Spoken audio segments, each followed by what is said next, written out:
and the salt, like, embedded itself in the side of my cheek. And so now, I have a cut that has salt stuck in it. Oh. That's unfortunate for you. Mm-hmm. It's tasty, but I can't get it out. It really hurts. It's not getting any better. Now I know. And this is why we record as soon as possible. Yes. Hey guys, it's Podcast Wednesday, unless you're not listening when this comes out, in which case it's Podcast Insert Day of the Week Here Day. Impressive. Thank you. It's podcast any day. Yes. Every day is podcast day. Yeah, podcast every day. Listen to this episode 14 times, once per day, until the next one comes out. I almost said something about day before Election Day, and then I realized when this comes out, it'll be after Election Day, so whatever. When is the election? What is the election? No, or when is the not election? what is the election. I'm familiar with democracy. When is the election? Tomorrow. It's November 4th. It was yesterday. Well, yeah. Okay. Man, We're ever so good at adjusting our speech for the actual release schedule Yeah. of this podcast. It's never awkward at all. how have the political races been in your guys' neck of the woods? Pretty straightforward as far as the decisions I have to make. Yeah. Is that just your personal decisions, or like it's going to be a landslide up there? No, my personal decisions. I don't follow it that closely.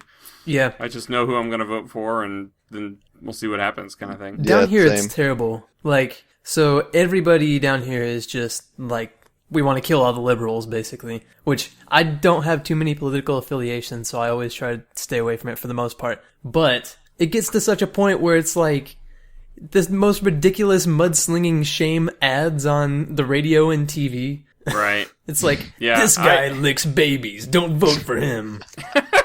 Licks babies. I don't know, they make up the most random stuff. There's A risky some- decision. Yeah. I hate the ads. I'm so glad that I don't watch traditional television anymore. Because I don't get too many of the political ads these days. So I went to the basketball game the other day, and they had people handing out flyers to vote for this person, and there were signs everywhere. And I was like, I'm not gonna vote for you, get off of me. I might have voted for you before, but now I'm just not gonna vote. Snowshoe's just ticked off. I am. Why are you All handing the me time pieces of during paper? election season. What am I gonna do with that? I'm about to go watch a basketball game. I don't have anywhere to put this. One Yeah, time. you have to hold it for the entire game. Exactly. I wonder when they hand stuff out like that. I wonder how much like the poor janitorial staff Yeah. have to clean up afterwards. How many trash It's like- bags they go through to put stupid political flyers in there. And not to mention that whenever I came out and we went back to the car, they had the flyers under the windshield wiper. I was going to say, I hate that. I've had that Yes. happen. Yeah. And it's And it's just windy like, down here. And so there's just paper flying everywhere. It's like a tornado of political flyers, and you're just trying to get to your car without getting paper cut. And then you get there and you start driving back home and you realize that the freaking political flyer is still sitting on your windshield. And so you have to make the decision whether you should pull over or like try to reach out the car whenever you stop. Yeah. I hate them when it starts, like, they put it there and then it's raining. Oh, yeah. So you end up having to pull mulch off of your... Yeah, no, some people... So whenever I was in college, people were notorious for that, because there were just flyers all over your windshield all the time. And some of them would, like, imprint the picture on the flyer onto your windshield, even after you pulled it off, because the dye would, like, leak onto it. Or the ink, whatever. It was terrible. Wow. They were also like- really risque, so sometimes you would have some interesting pictures stuck to your windshield. Oh, gosh. Well, you have heard Snowshoe's opinions on all things political and advertising. So you know his voice well by now. Hey, guys. I, of course, am Slash, as always. And I am Drew. Indeed. So, podcast time. We've always got the podcast email address that you can reach us at with your questions, comments, concerns, political advertisements for Snowshoe. No! And that's at demguyspodcast@gmail.com. demguyspodcast@gmail.com. You know what we need is we need to actually put that on flyers and stick them under people's windshield wipers all over towns. Yeah, I wouldn't mind if you're going to email me that stuff, but don't give me pieces of paper, okay? Oh, well, you know what? We'll send it out via Twitter instead. We're Dem Guys Podcast there as well. At demguyspodcast. Yes, we are. So, before we get too much further here, I want to talk about sort of the big headlining space news over the past week or so. The Snowshoe intros our space segment. But it's actually kind of wild. Last Monday night, which would have been, October 27th. Yes, true fact. There was a scheduled launch of an Orbital Sciences rocket. It was the rocket itself was Antares. It had a Cygnus module on top of it that was destined for the International Space Station. It was something like almost 3 tons worth of supplies. It was 5,000 pounds, I believe. Yep. And on Monday, when it was supposed to... See, now I live in the northeast United States, so I'm actually close enough to where they were launching it, Wallops Island, Virginia, that about a minute after launch, if I go outside and look at the correct direction, I can actually see the engine fire as a red dot coming up off the horizon and climbing up towards space. So I can see it with my naked eye. That's awesome. And so we were going to do that. So we had the live stream up Monday night. We're watching. We're waiting for the countdown to get down to a point where it's time to head outside and watch the horizon. We've seen one of these before. And then they call a hold on the countdown because some idiot with a boat has wandered into the area downrange of the rocket. On purpose, or do you think he just picked a bad day to sail? I don't think he had any idea what was going on. What a realization moment that must have been.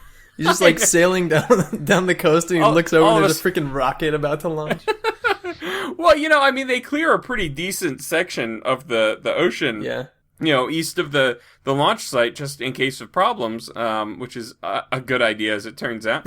But yeah, apparently they must have gotten in contact with him at some point, and they actually had resumed the countdown, and they got about a minute into it. They had about 11 minutes left in the countdown when they decided, okay, we got to scrub because that boat's not moving fast enough to get onto the area. Apparently, they knew, whoever was on this boat knew they needed to get out of there. They set their course out of the danger zone, but their boat just couldn't go fast enough. So they ended up having to scrub the launch. So then the next day, they're going to launch, and originally was planning on pulling up the live stream again, and then I kind of looked outside and I was like, wow, it's all overcast. We're not going to really be able to see it anyway. I'll just check my Twitter feed and everything for it after that. And then all of a sudden, right around lunchtime, I get a text from a friend of mine who goes, the rocket exploded. And that's all I got, right? And I'm like, no way. So I ended up looking it up, and as it turns out, not long after launch, the Antares rocket exploded. By not long, he means 15 seconds. Yeah, it did not make it very far off the pad. And there's some pretty crazy videos out there you can find from the press area. Yeah, that's going to be my recommended video of the week, actually. I don't know if I'm stealing yours or not, but GreatScottLP actually went to the launch. You stole mine. That's right, yeah. That sucks for you. I was following him before you. Congrats, man.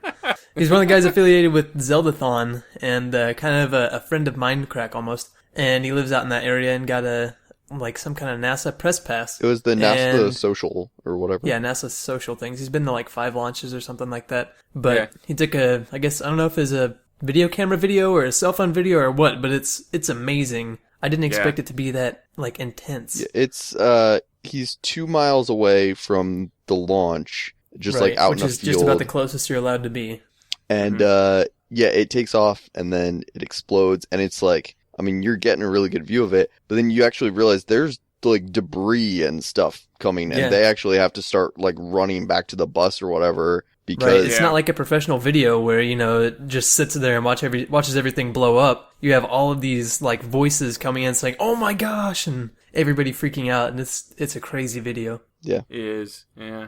So that was an unfortunate setback. Thankfully, it was an unplanned or an unmanned launch, and it was an unplanned disaster for sure.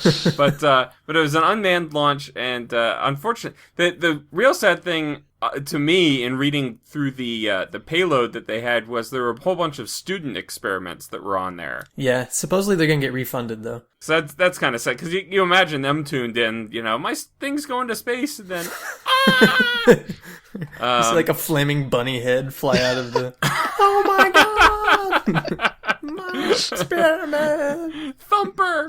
No, So, what about these, like, hungry guys up in the ISS? Well, thankfully, there was another launch, actually, that went out of Russia the following day. Did it make it? Out on Wednesday. Did we get confirmation? And it made it just fine. Yeah. Okay. Yeah. Good. It docked, and they got a whole bunch of supplies that way. So there was no imminent danger to the crew or whatever. There was no need to suddenly shuffle around launch schedules or anything to make sure that they were going to have the supplies they needed. I was hoping they weren't going to cut it that close. Like, we really need saltine crackers tomorrow. We have nothing for the chili. They're pretty good with the packing in some fail safes and redundancies and stuff and all of that resource planning these days. Though we don't have to take it quite so far down to the wire as when the space program was just in its infancy. Yeah. But yeah, so as if the Antares rocket explosion wasn't bad enough, things got worse with a Virgin Galactic flight. They were taking SpaceShipTwo out for a test flight with 2 pilots in it, and shortly after it disconnected, it's one of those, they take it up attached to a larger plane, and then they disconnect it, and then it fires its rockets in it, and it climbs the rest of the way. And shortly after it had disconnected from its, I guess, mothership, you would call it, apparently it started breaking up, and the pilots had to eject, and one of them didn't make it. Yeah, it's crazy. So actually what had happened was the feathering device, as they call it, the one that's designed to slow the craft on re-entry, activated unexpectedly. Oh. So they unexpectedly threw off the... Yeah. Yeah, space is tough. There's a lot of little things, and... Like, I feel bad that he died, but he died, like, on a spaceship. Right. Yeah. It's pretty awesome. And it's hard, those guys, they know going into it. It's like, this is... The worst can happen here. As much as they plan for all contingencies and everything, these guys go into it knowing, this flight could kill me if something goes wrong. And they've got that sort of pioneer spirit where they really want to, they're willing to take the risk because they know they're a part of the bigger picture, the big, space flight picture. So it's very sad, and condolences obviously go out to the families and thinking of, everybody that's impacted by the loss. And hopefully it doesn't end up being too big of a setback to the commercial spaceflight sector.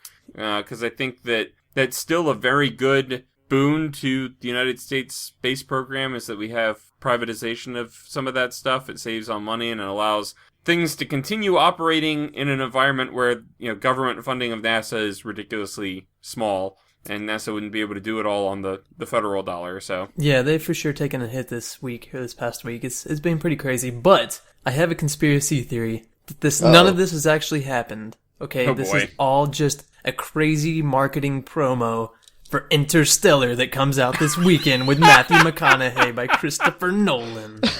That would be the most horrid thing ever. It really would. If they came out and it's like, these disasters didn't actually happen, but if they did, Go see Interstellar on November 8th to find out. Oh, man. That movie's going to be fantastic. I talked about it last podcast, but it's finally happening. I'm just telling you, this movie, it's going to be all the rage. You need to go out and see it. I've been seeing the trailers for it lately, and it looks very cool. I'm not going to take the time to go see it in theaters because I do very little going to the theater for movies. Right. You know how you know it's going to be good, though? Is that it's not crazy hyped up. At least I don't think so. I haven't seen a crazy amount of commercials for it or anything. It's going to be... I'm excited, okay? Yeah, no, I'm excited for it, too. I'm just not willing to tolerate other human beings that I don't know in order to watch it. I'm not willing to tolerate $12 leaving my pocket. That's a factor as well. Well, you know what? The $12 could go to a better purpose. Such as transition. This is No Shave November. If you're not familiar with it, No Shave November is a thing the American Cancer Society started a few years back to just bring cancer awareness to the forefront. And a lot of people, personalities on television and whatnot take part in this as well. And it's kind of a fun activity to see folks' facial hair go completely nuts, basically. But the concept behind it is that for the entire month of November, there's no shaving or grooming of hair that you would normally be dealing with in that respect for the course of the month, and you can sort of promote American Cancer Society through that. They recommend if you spend any money on like razors or shaving cream or something, on a regular basis, that you don't spend any of that money this month. You put that money towards cancer research instead. And I am participating this year. I put a video out on the 1st of November showing my freshly shaven face, and it will not be touched again for the rest of the month. And I've got some stuff planned in terms of contests and fundraising for the ACS. Cool. Over the course of the month. Some stuff coming out on my channel, possibly already out at this point as of the launch of this episode, or if not, coming up soon after that. But there will be some prizes that could possibly be won from my channel connected to this event. So go check that out. I'm trying to imagine what kind of contests you would have related to this, and I'm just longest picturing... beard wins. Oh, well, see, what I was picturing was, like, guess how many inches Slash's beard is this week. More or less, yeah, that's kind of what I'm going for. So, it's a very interesting... I have not shaved, gone clean shaven, for probably a good 4 years, at this point. There used to be a point where I would, be clean shaven pretty much all the time. And then I started growing out a beard and I kept that for a while. And it's not too often that I go back. So like I said, it's been over 4 years since I shaved, and the reactions from my family were hilarious. My wife and oldest son, they were aware of the fact that I was doing this, but my daughter was out at her grandparents' house when I actually did the shaving. So when I come downstairs from the bathroom, clean shaven, I step into the living room, and my wife's immediate reaction is to like practically scream, "It's so weird!" And I can totally picture her saying that. Yeah, she was very weirded out by it, as was my son. And but then my daughter, I go out, and she catches sight of me in my parents' living room, and she points at me, and her jaw drops, and she freezes like that for like a solid 15-20 seconds. It's just like in complete awe. That's awesome. But then she told me that she rather liked it, so it was better than, because I have an 8-month-old, and my concern with the 8-month-old is that he was either going to find that ridiculously scary that, I'm daddy, but I no longer look like daddy, or he wasn't going to recognize me anymore, and he'd like treat me like a stranger or whatever. But he doesn't really seem to have noticed. So maybe he he didn't actually notice. Maybe he might not have. Who knows? Yeah, unfortunately, I have to find another way to help out the American Cancer Society. If I let my facial hair grow out, I think I'll end up looking like Master Splinter or something like that. Probably a bad idea. I think we'd all want to see that, though. Yeah. I don't think so. I saw your video on it, and I was like, I don't know if I want to do that. Like, it kind of seems like it could be something fun to do, but at the same time, yeah, I'm not really sure. Well, then I was at work, and apparently at work they have a thing that they do similar to No Shave November. They just call it Fourth Quarter Beard Club. And it's where at the end of the year, all the guys just like grow out their beards and don't groom it or whatever. So there, me and like my HR manager and one of the other managers were talking about it. And they were like getting all excited about it. And I'm like, yeah, I don't know if I want to do that. My beard will look really bad if I try to just like let it grow out. They're like, that's the whole point. It's really fun. And then they were talking about, apparently last year, the final day of it, they shaved off their beards and just left the mustaches. And I'm like, I've seen that before. Yeah, I'm like, there's no way I'm doing that. But, so I haven't decided yet, but we'll see. I usually kind of leave my facial hair alone until it's starting to get out of control. So we'll decide in a few days until it starts to claim neighborhood children and its unruliness. Gross, poor children. Ripping pepperonis. If you listen really carefully, you can still hear their screams coming from his chin. It's definitely not that big of a beard, so it just... No, it's not. I can attest to that. But it was funny to say anyway. Yeah. The other thing, I have another work story. On October 29th, I believe? No. It would have been last Wednesday? Yeah. No, I guess it was the 30th. So, day before Halloween, I was at work, and I was... for 7 hours, I was setting up the Christmas section of the store. Indeed. Because in retail, that's apparently what you do. You put out the Christmas stuff before Halloween is even happening. So, yep, there was actually like the sample Christmas music playing back there. Oh gosh. And, that's awesome. We put out all sorts of like ornaments and Christmas wrapping stuff. And I'm just like, I mean, I'm not usually one of the people that minds, like really early Christmas stuff, like people starting to listen to the music and whatnot.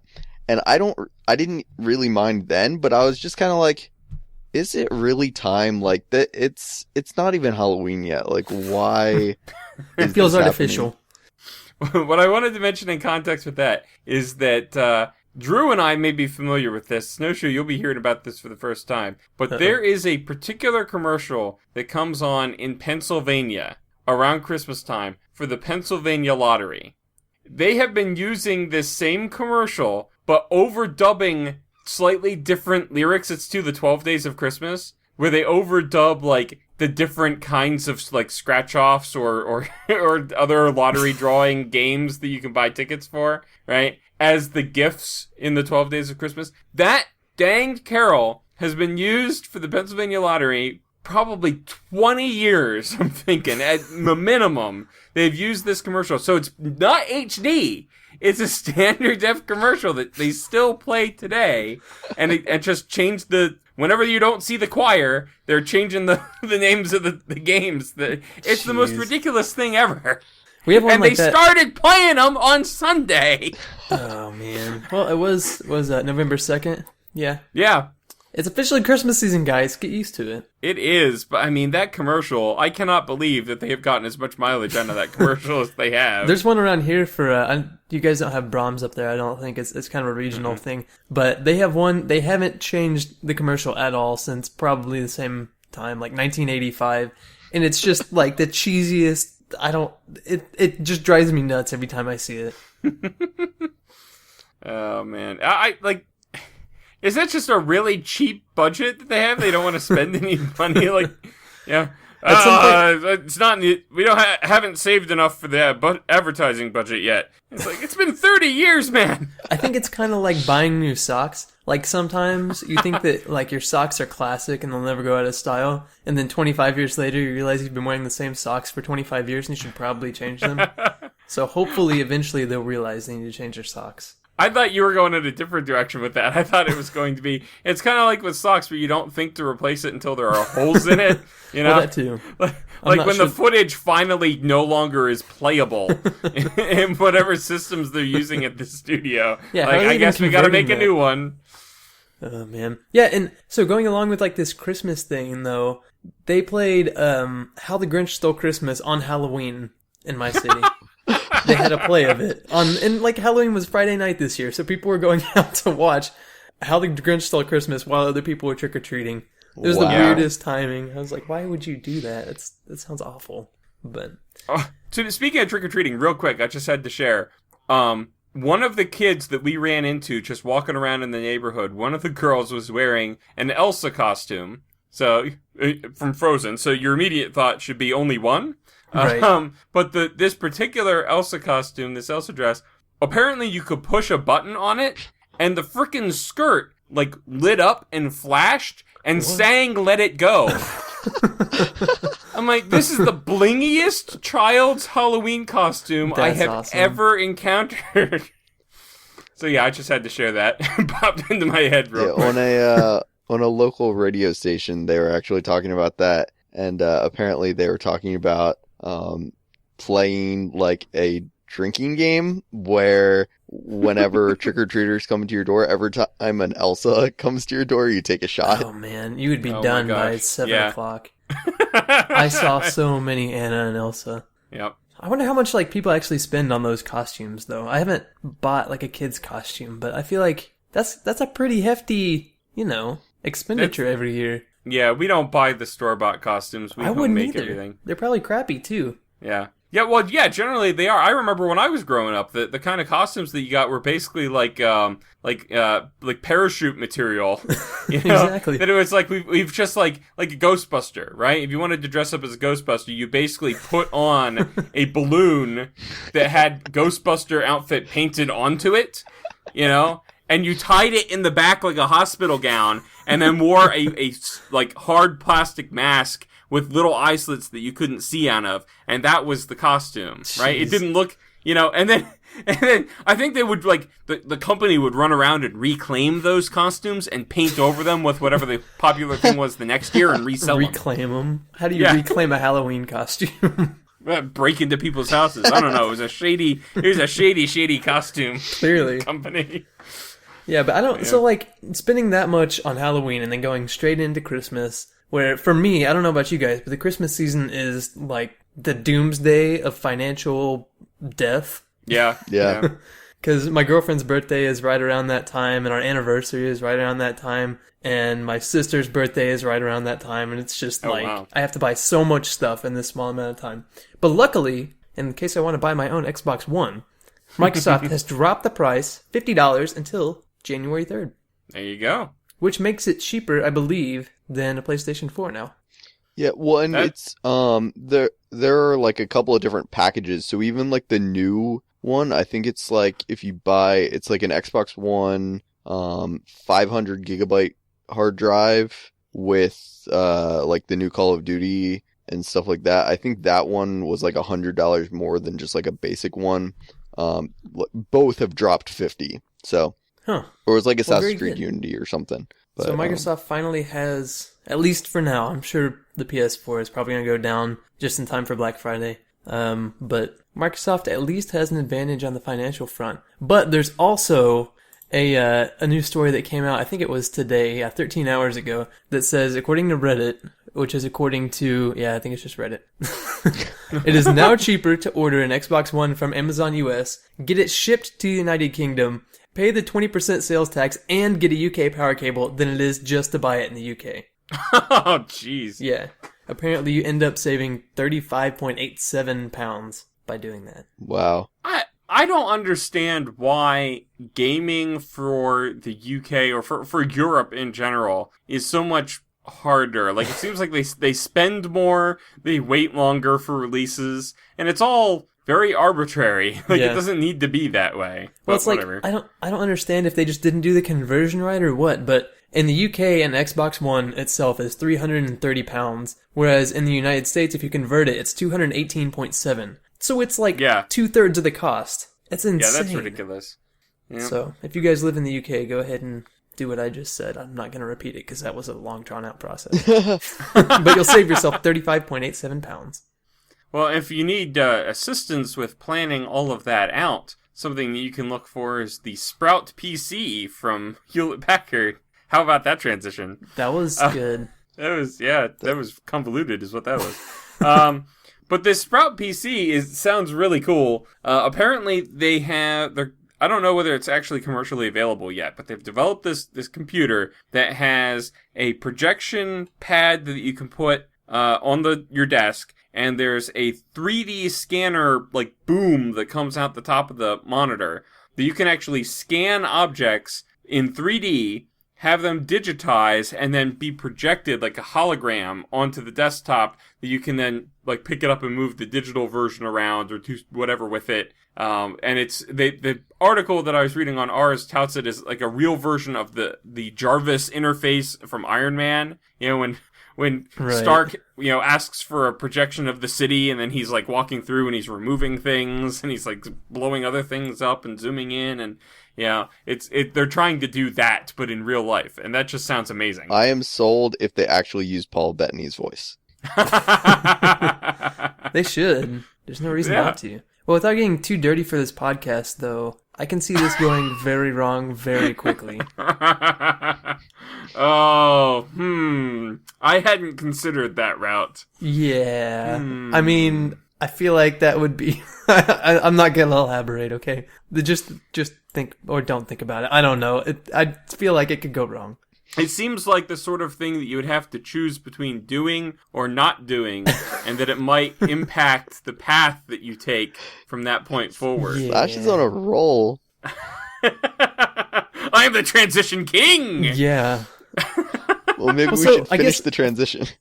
I was going to finish it off for him. So I guess for a discussion topic this week, I was interested on what you guys think about morality in games. Because I don't know, I have like this weird game morality thing that I have to follow. Where basically, so whenever you make the choice between something good and something bad in games, there's a ton of games that are founded on that. Like Knights of the Old Republic, I don't know about one, but definitely the second one is Fable, Mass Effect. I don't know. Mass Effect, yeah. So... Do you guys have like a moral compass when it comes to games, or do you just like to watch the world burn? I enjoy sort of going both routes with games like that. I can think of 2 games in particular that I've played that have sort of a morality system that I explored fully. The oldest one was one of the Jedi Knight games. I forget which one. It was an older one. But you had to sort of choose between light side or dark side. Right. And that particular game didn't do a very good job of it because essentially all it really did was change the last 2 boss battles, I think. And the entire rest of the plot was the same. And, none of the character interactions during the cutscenes changed at all. It was just, a little tiny bit of the end of the game changed if you went dark side instead of light side. I think on the Knights of the Old Republic 2, I think if you go dark side, you grow a mustache. Well, that goes without saying. Clearly, but yeah. I rather enjoyed the morality system that they built into the first Infamous. I haven't played the other ones. I've got to get on those games. But Infamous did a quite a good job with it because they had a lot of the dialogue would change, just incidental dialogue would change throughout the game depending on which path you were going down. Right.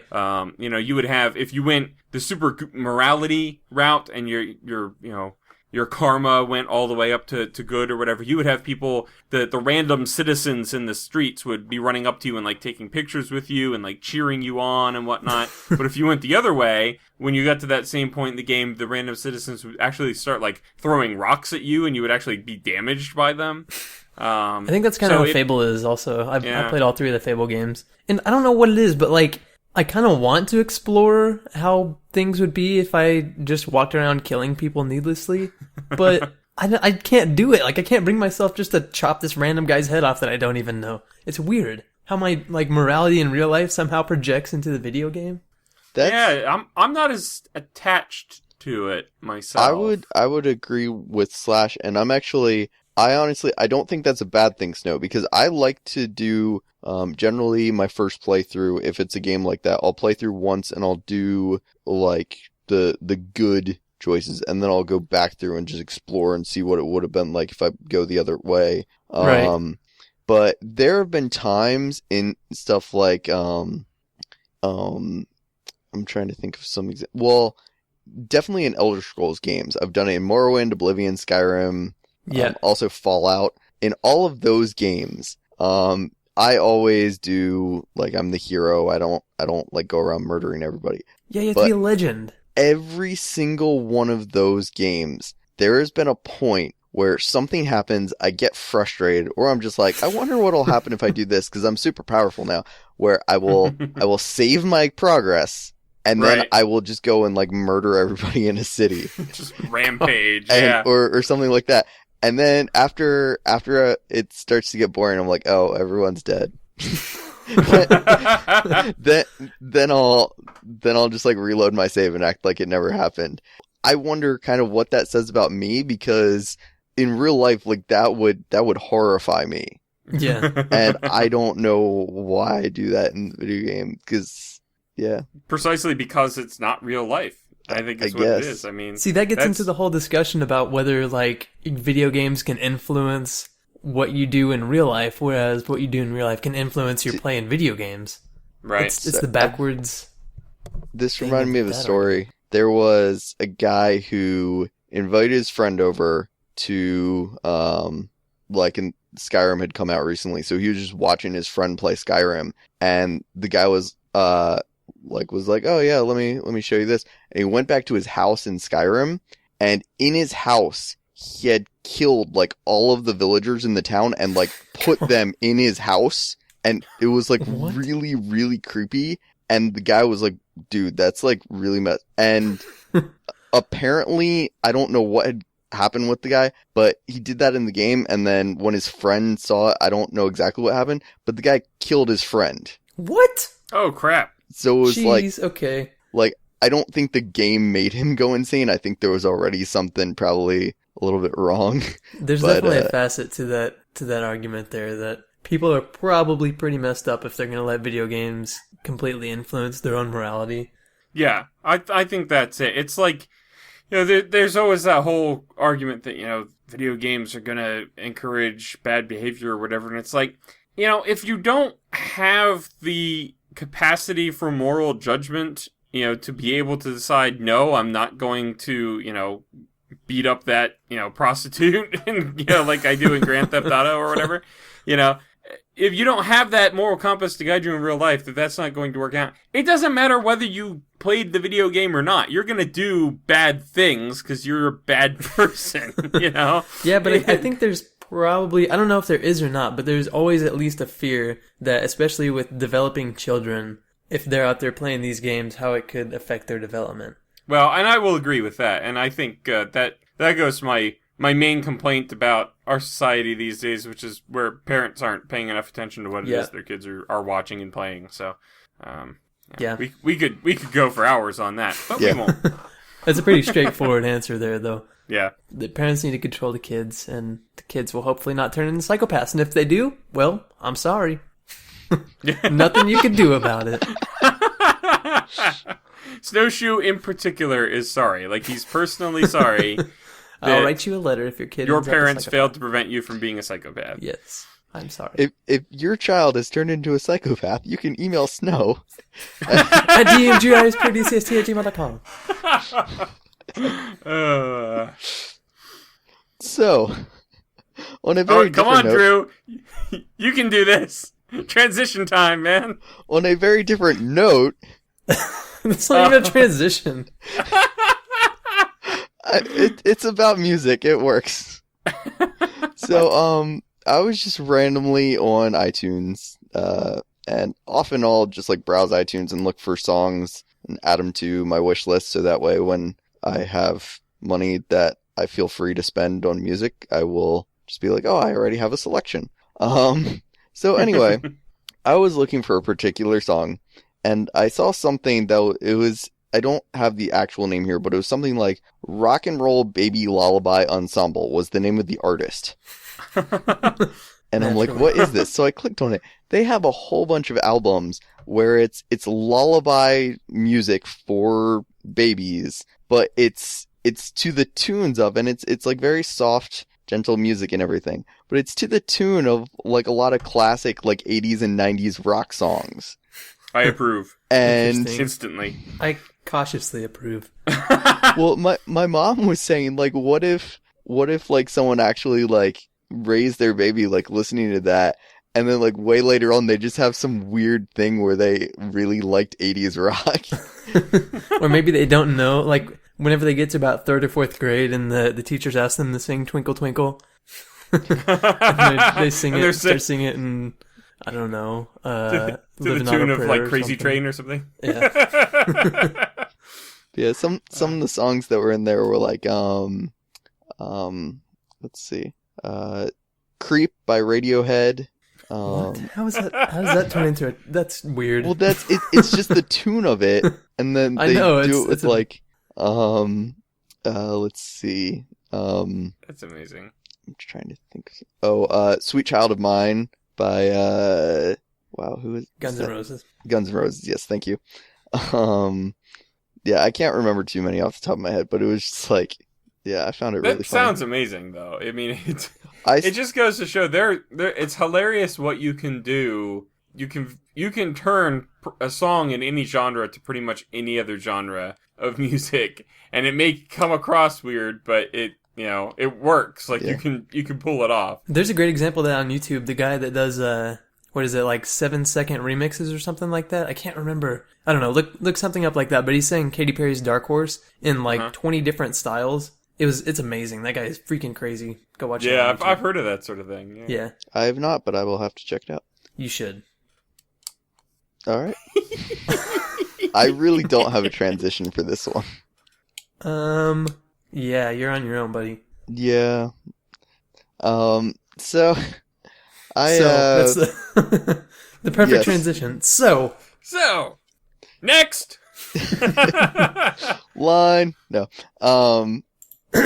Yeah, so I was thinking recently, this is kind of like channel update news.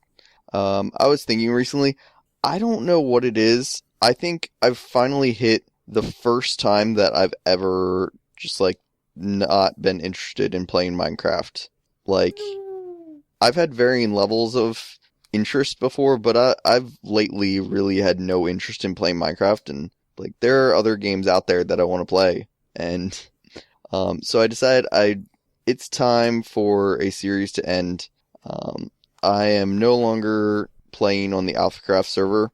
I'm still like friends with all those guys, and I'll still probably do other stuff with them, but already the server is like, the few people who do play on there are basically just playing single player, and it's almost like there's not much of a point to the server. And I can't keep 2 regular Minecraft series going, plus whatever random stuff I do, and most of my Minecraft stuff relies heavily on co-op. So I'm not gonna be doing Minecraft on Alphycraft anymore. So it's kind of sad. That's probably been like the longest running series on my channel. So yeah. Well, I mean, that's sad for them, but I mean, it's better than you saying that you weren't going to be on Carnistera anymore. Yeah, clearly. I mean, that's the server that Snow and I are on. So Right. Yeah, it's like we don't have a whole lot. I mean, we've played games with the Alphycraft guys, and they're cool guys. But I can understand. I've actually been noticing on Carnistera that there's, a relatively rapidly waning interest already. There's a handful of folks that are on a pretty regular basis, but there's not a whole lot. There's not a whole lot of direction for community, I think, at the moment. In Minecraft, I think, in general. In Minecraft in general, yeah. So it's an unfortunate thing. I'm hoping it's just one of those downs that eventually goes back to an up. Because I really don't want to see, any of these communities, either the specific ones or the Minecraft one in general, go into a permanent slump. Because I have way too much fun with the game to end up just being stuck in single player stuff all the time. Yeah, Well, I think eventually we're all going to have to realize that everything has a shelf life, I think. And eventually it's just going to be over. And something else is going to come along, though, which is going to be awesome. But it'll all kind of hold a crazy place in history in all of our lives just because of how big the stinking game was. Like, there's not been very many other games that have brought people together like Minecraft has. And it's pretty awesome. Right. It's in a world of its own, for sure. Yeah, I don't think I've ever stuck with a game this long, so... I mean, there's not very many games that people have stuck with. I mean, you look at maybe like League of Legends and WoW, and that's really about it, as far as I know. There's probably quite a few more, but for this volume of people, it's crazy. Man. Yeah. Well, hey, if you're doing half as many Minecraft series, you can do twice as many frames during that series. That's true. You can upload them now to YouTube in 60 frames per second, as opposed to the former 29.97 that YouTube liked to take on. So now you can record them in 60 and upload them in 60, and they look fantastic. If you guys want to check it out, you can go look up some YouTube videos that have comparisons between 30 frames per second and 60 frames per second, and it really makes you feel like you're actually playing the game. I had never realized the difference between the graphics whenever I was watching a video or playing a game until you watch a 60 frames per second video and you're like, man, I feel like I'm actually controlling this. I don't know. It's weird. Yeah, it's funny. I'll have to watch one of those comparison videos because I personally have not really noticed a difference between, 30 frames, 60 frames, 120 frames, whatever. Right. Anything greater than 30 frames per second tends to all get processed the same way by my eyes, but maybe I just haven't done a side-by-side to really see the difference. Yeah, or, there's a couple videos. I'm on the Reddit games subreddit, and there's quite a few examples down here. You guys can check it out. It says YouTube rolls out 60 FPS support is the name of the topic, and it's been pretty popular. So there's one in particular that's a Mario Kart, whatever the newest one is. Mario Kart 8, right? That sounds about right. Yeah. And that game is just fantastic. It looks amazing in 60 frames per second and the resolution it's in. So you can check that out. Looks pretty cool. Cool. All right, well, we have reached that point of the podcast where it is time to accept and answer your listener questions. And possibly We've got 3 reject. this week. What's that? Possibly reject, depending on the quality. Possibly reject. Yeah, we'll see. Nothing is guaranteed, people. Oh, there's something I'm going to reject in these questions today. All right, that's your teaser, so listen all the way through. Indeed. But yeah, we've got 3 questions this week, and Snowshoe is going to read them as per usual. Go! As I can do in English from Sir Snowshoe? JMCB, she says, can you name all 7 Von Trapp children from The Sound of Music? No! Next question.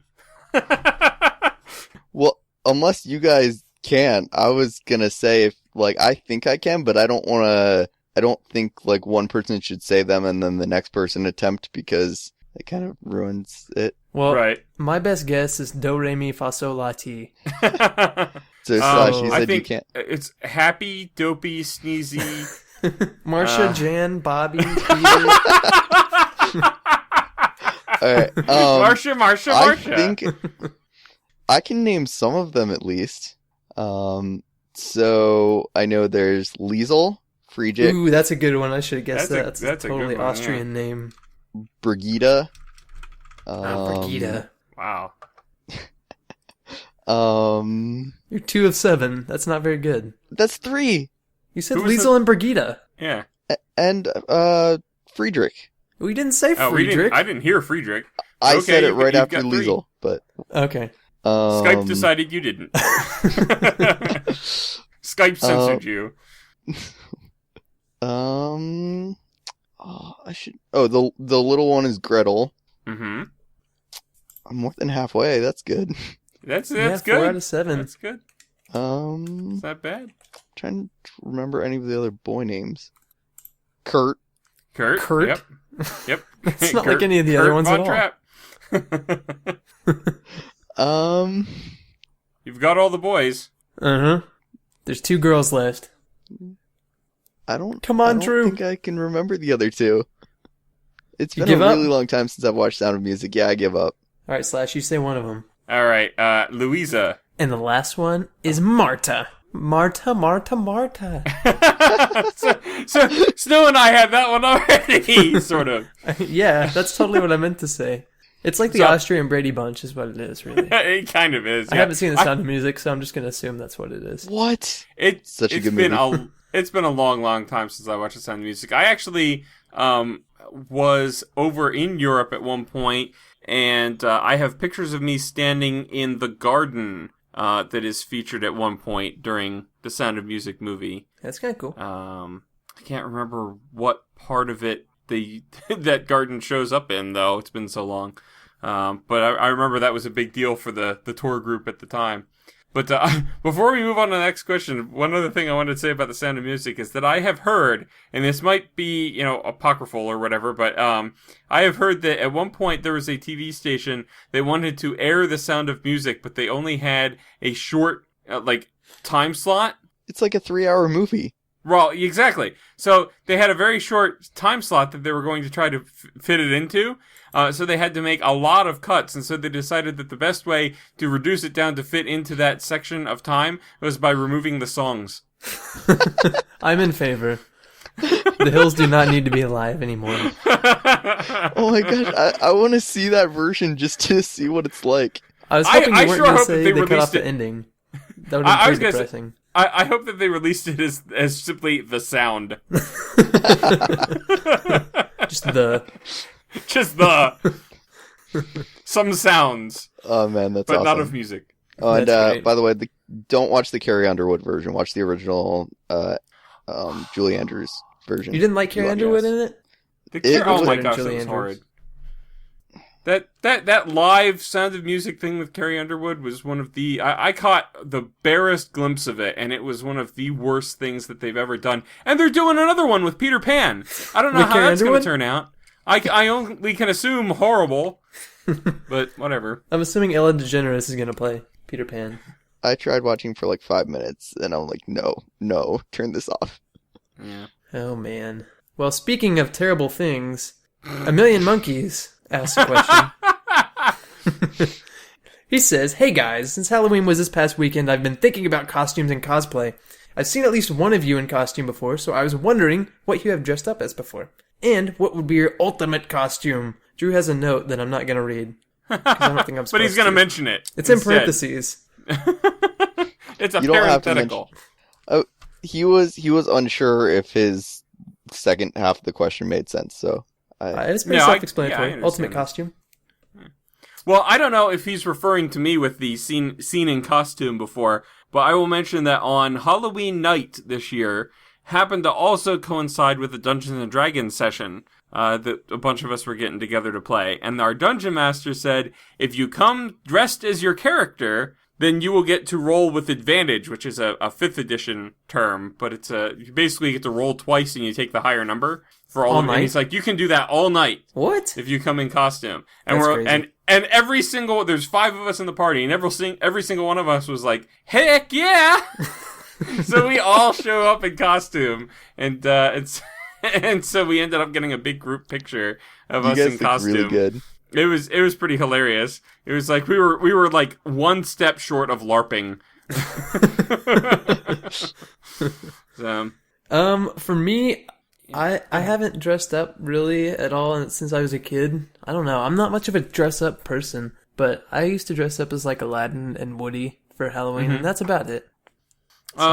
in recent years, like I dressed up in those balloon costumes that I mentioned earlier when I was a kid, but in recent times there was one year, maybe 3 years ago, I'm thinking 3 Halloweens ago, the entire family dressed up as characters from Phineas and Ferb.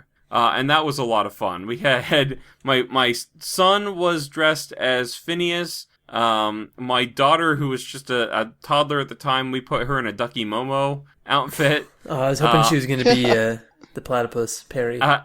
Well, I wore a lab coat, and I was Dr. Doofenshmirtz, and I was carrying around the Perry the Platypus plushie toy of my son's, and so I had that I had that in hand, like I had finally captured him. And my wife was dressed as Candace, so we had a lot of fun with that. So there was that no costume Ferb? That year. There was no Ferb.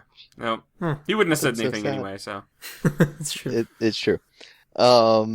So I did, well, not for Halloween, but probably the best costume I've done in the past was I actually had like a costume birthday party thing, and I designed an altar costume, and I like made it myself. It felt really weird being I was turning 15, but when I made the costume, I was 14 years old, and I went with my mom to Joann's Crafts and Fabrics to buy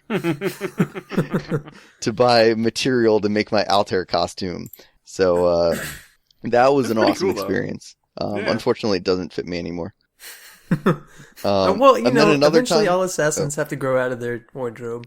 Yeah. Another time I went as I actually went to like a Halloween type party dressed. My outfit was supposed to be a robot, but I wore a gray outfit, and I had like I had a couple of like cardboard boxes that I put together, and like I painted it all gray and stuff. This was when I was much, much younger, but because it was kind of big and bulky, at one point in the night I had like taken it off and just set it off to the side, and it was a big party and there were a lot of people there. Well, whenever we were done for the night and I got my robot costume back, when I picked it up, there was trash sitting on the ground. People had tossed it in the face hole because they thought it was a trash can. Nice. That's like the ultimate insult. I like that a lot. That's good. So, Well, so some of the best some of the best costumes I'd seen this year. Sorry, Drew, I didn't realize you were still going. Well, yeah, I was just going to ask if you guys want to talk about your ultimate costume now. So. Yeah, some of the best that I've seen this year, at least on Reddit. So, like, I guess the new trend is to kind of transform your body with the costume, where somehow you make the suit in such a way that it looks like your body is a completely different, like a baby body or something. So there were two of my favorites, and the first one was somebody dressed up as the royal baby.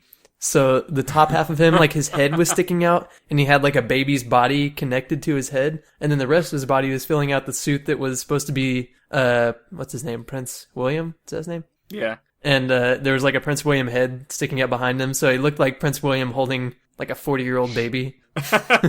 Wow. It was pretty good.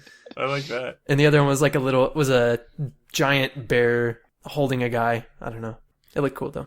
I think, well, there's two costumes that immediately come to mind. One was the ultimate, like, costume for the father of, like, of a baby, where they had constructed a suit that looked like a mech. You know, like a giant mech from, like think Hawken, something like that. Oh, that's cool. Where the cockpit was built around one of those front strapped, like baby carriers, you know, where the baby's just like sitting on the chest, you know. So they built a cockpit around that, and then the father was wearing the rest of the outfit, so it looked like the baby was driving this mech around.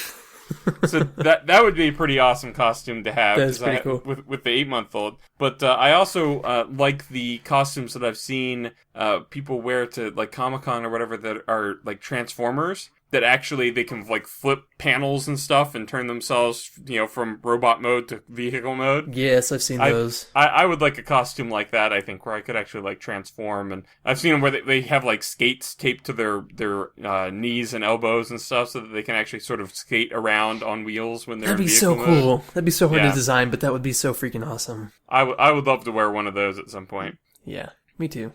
I would love to just have like an actual. I mean, or as like a replica more, because, I mean, the actual thing would be very expensive and probably the technology doesn't exist.